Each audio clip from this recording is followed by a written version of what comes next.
Well, thousands of plastic bottles are to be recycled at the Good Humans 268 facility in John Hughes. Good Humans have been in negotiations with the government for the resumption of a program that allowed people to turn those bottles into cash. Now, with more on this evening, here is our Rakib Aparicio.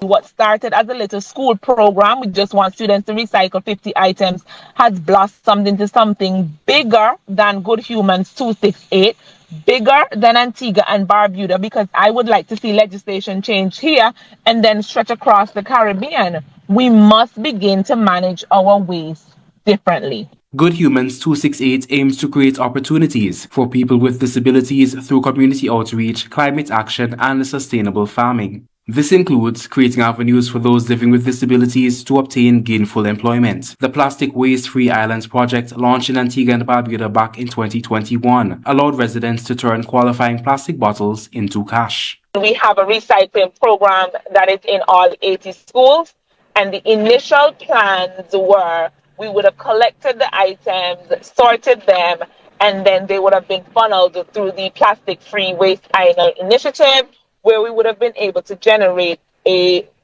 20 cents revenue from 12 brands.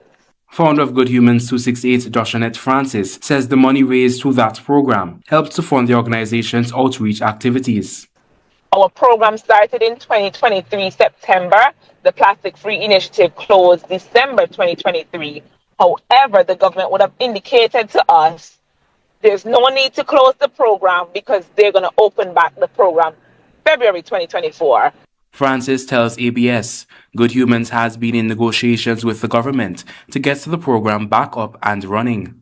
She's hopeful that these negotiations will lead to some positive outcome by the end of the month. If we're not able to meet common ground, I would like the government to take over the program, keep the students engaged, do the school tours, ensure that legislation is changed, because we only have 108 square miles in Antigua and Barbuda.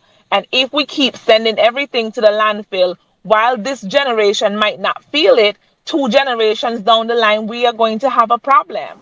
Rakib Aparicio reporting for ABS News. Meanwhile, Francis says in the event the Plastic Waste-Free Islands project does not resume, her team has already devised a solution. Now, here's what will happen to the plastic bottles already waiting to be recycled at its John Hughes facility.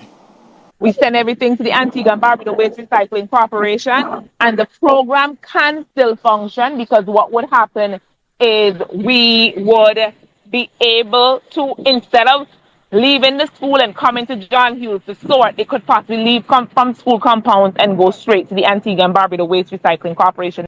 Well, Francis is thanking the John Hughes community for the understanding they've shown as Good Humans 268 works to get the matter resolved.